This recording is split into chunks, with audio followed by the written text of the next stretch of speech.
since I was young, I was actually, still trying to figure out the things that I can see that most of my family members could not see. So, there will be times where I'll just point out, hey, can you see that guy over there? And then you're like, who are you talking about? Who is this guy? Or whatever person there is, I will just point out.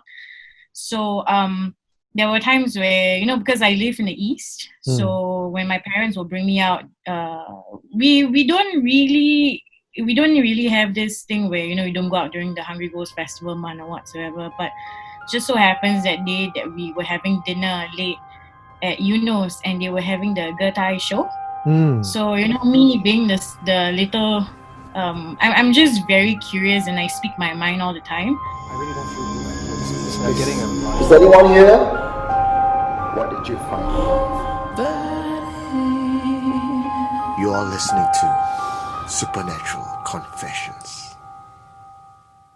And even way before this experience, you remember always being able to see spirits or to see people that other people couldn't see? Yes. More so like, you have your senses heightened, like, sometimes when I have this like smell that I'm not familiar with, I'll just follow the smell and like, it just disappears at one corner of the house. But aside from the smell and the heightened senses, you actually see visuals, do you? Yes, I do. Okay. So I remember when I was much, much younger. So I will always watch late night TV with my brother because he usually sleeps really late. So this one time I say, look, there's someone at the window. And then he says, I don't see anyone at all. But there was this like tall, lanky figure that was just taking like a silhouette of the window, the glass window panes. Yeah. I kept staring at it and I kept insisting there's someone outside. Maybe he wants some help or whatsoever. But my brother said that, no, just watch the TV and don't bother about it. So... Your family never tried to explain what it was, or did they even try to tell you, oh, it's your imagination? They would usually just brush it off, not until this experience that I had in 2013. So I was 23 then.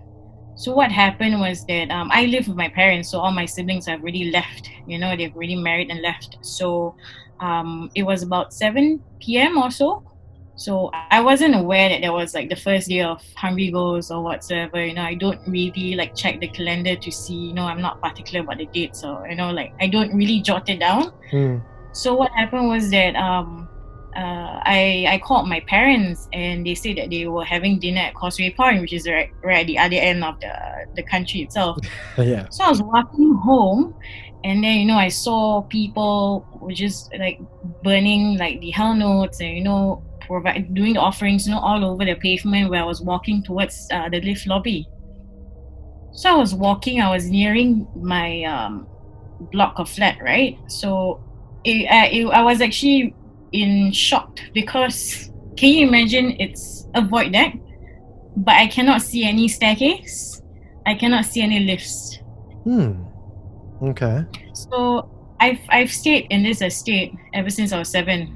So that's a good 16 years, and I'm very, very familiar with everywhere that's around me.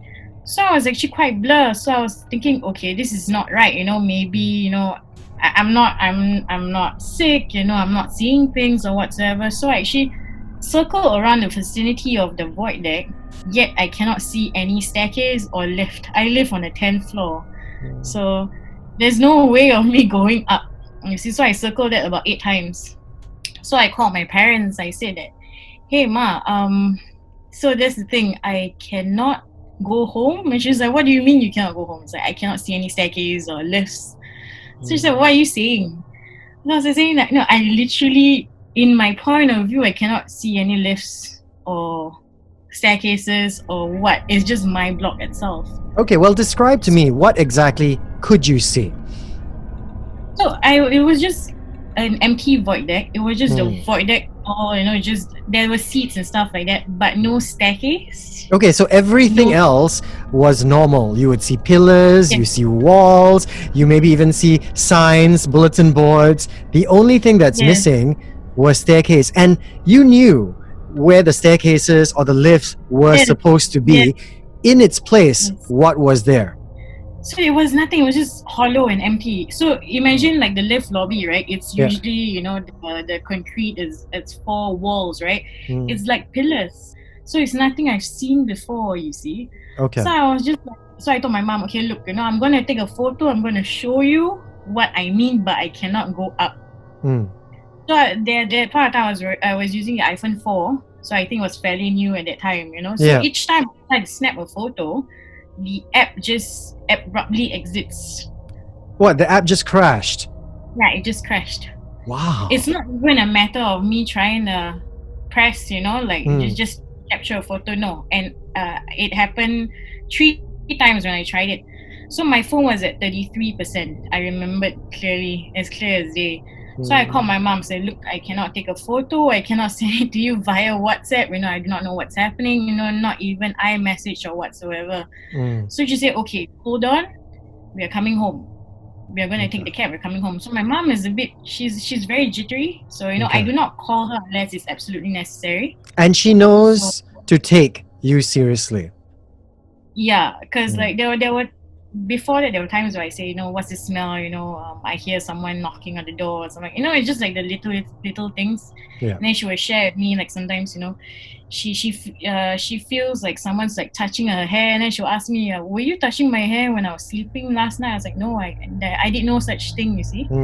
So she will ask my father, and my father will be like, no, he works late, so there's no way that anyone could actually just disturb her in her sleep. So when I was on the call with her, she said, okay, hold on, just wait for us at the drop-off sheltered area. So I said, okay. And then I just walked towards the drop-off shelter area. So there were 2 seating areas, right? And then I was seated there. And then I tried to call her again, but my phone died. And that was the time where, portable charger was not a thing. What time was this? Do you remember around what time? So I remember it was about 7:05 when I alighted from the bus. Okay, so about 7:05. It's the evening time. It's still sun out, right? Yes, it's still sun out. Okay. Yeah. Now, while you were walking around this lobby, this void deck, right? Did you at any point in time see anybody else walking around? Because this is still pretty early in the evening, isn't it? Yeah, there was no one. So okay, the people that I saw at the pavement, right? They were doing offerings, at the designated bins and so on and so forth. Okay, but you didn't see any, say, your neighbors or any that people who you knew probably would take a lift or the stairs. None of them actually walked past you. No, not at all. So that was a bit strange because given it's during the peak hour period as well, to come back from work. So it was really, really strange. So when I tried to call my mom again to ask her whereabouts was she, my phone died, right? So but you still had 33% left in your phone. Yes, and I tried to switch it on, and then it just prompts me to connect to the charger. So I was like, I have no ways in. No, I do not know anyone at the beside my block or whatsoever that can call for help. Just go up to your house and stuff like that. It was only my block that I couldn't see and access to go to my house. So you walked to the neighboring block and you could see the lift, you could see the stairs, but only just your block, all those things disappeared. Yes. Wow. Okay. You waited there how long before your parents eventually got back? Oh, okay. This was a very, very strange part, which actually resulted in why I'm actually on a house arrest whenever it's Hungry Ghost Festival. Oh no. So what happened was that the next thing I knew, so I was sitting down. So the next thing I knew was that I was at home. It was morning, and my mom was beside me. So I was like, okay, how can it all happened too fast? One moment you're trying to call your parents and you can't because your phone is off, and the next moment it's morning, you're in your room and your mom's next to you? Yes. I don't understand. It was a big question mark. So it's like she asked me this, so what do you remember from last night? So I just remembered waiting for you at the shelter area like you told me to. I tried to call you, but my phone died, and that was it. So she told me, you don't remember what happened between, after the whole, like me trying to like get through her on her phone, and the next morning she's like, no, I don't. So she told me her side of what happened. So both she and my father alighted from the cab at the sheltered area. And the funny part was that she couldn't see me when I told her that I was actually there. She told Okay. me like, I said shelter area is big, you cannot miss me and stuff like And that, there's only like one sheltered area.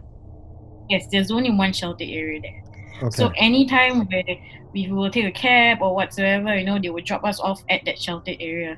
So she said she couldn't see me, and then she was panicking because my mom is really very panicky and jittery all the time. So my father said, okay, you need to sit down and just recite some verses of the Quran, just to calm yourself down. So she did just that. So my father was actually walking around, she said. So when she did just that, what she saw was I was on the floor where the shelter area is. There were two seats, right? There were two marble seats. Yeah. But I was on the floor. What I did was that imagine everything from my bag, because I was carrying a tote bag with me. So everything in my bag, I took it out. I arranged it, she said, as though I was giving an offering. And I even lighted, because that was the time when she found out that I actually smoked. So it was it was a bad time to light. Yeah. So she said that I took out 2 sticks of my cigarettes, I lighted it up like as though I was lighting a candle. Or joss sticks, maybe. Yeah, probably. Okay. So she said, it was just arranged as such. And she said that I was just murmuring and she couldn't even understand what I was murmuring. She called out to my dad. So my dad had to pick me up, and then brought me up. So that whole part, I was just like, okay, this really happened, And my mom was like, I'm not about to tell you that this didn't happen to you, because it's just strange. Okay, so let's rewind and analyze a little bit. Okay, you try to get hold of your mom, can't get through your phone. Okay. Yeah. Your mom gets there, she can't see you. She sits there at the drop-off point. She starts to pray, and suddenly you come into view, because she hadn't seen you before that. Yes, when she alighted from when she just I did not know what she recited or whatsoever, but it just that her heart told her to just look to the side, and she saw me on the floor. Okay, she saw you on the floor. What position were you in? Like, for instance, you explained you explained that you had all the items in your bag put out like an offering. Were you kneeling? Were you lying down? Were you sitting down? What position did she see you in? I was just sitting cross-legged, and sitting my body cross-legged. was up. Okay. It's like because I mean, in nature, I slouch a lot. So she said, that was the straightest posture I've ever seen you in, and you were just murmuring under your breath, and I couldn't even figure out what were you saying. Okay, so how do they get you back to the house? So my mom called out to my father, because my father was, when she said when they couldn't see me, so he was trying to find me whether I was around the area, because there was this like fitness corner, and then there was another side where there's another sheltered area, but it's away from the drop-off point itself. Yeah. So he called out to my father, and then my father came. So they had. And then suddenly he can see you now, because he couldn't see you before that either, right? Yes. Okay. So like when they told me this, I'm like, I cannot let it click in my head, because I was trying to think, did I step on anything? Yeah. Did I say something? Did I do anything to offend? Because I'm usually very careful when it comes to things like this, Right. In your opinion, though, what do you think happened? I honestly think that it might be, maybe it's the start of the Hungry Ghost Festival, and I have like in the concentration of all the offerings that they were giving, I might have bumped into a spirit that I don't know, maybe I was just my eyes were just shut altogether to go home. Maybe it was directing me somewhere, or maybe it wanted me to do something, which probably led to the fact that I was giving offerings with whatever I have in my bag. It's something that until today I can never fully explain it or understand it. but I just knew it happened, and it still boggles my head. What did you find? You are listening to Supernatural Confessions.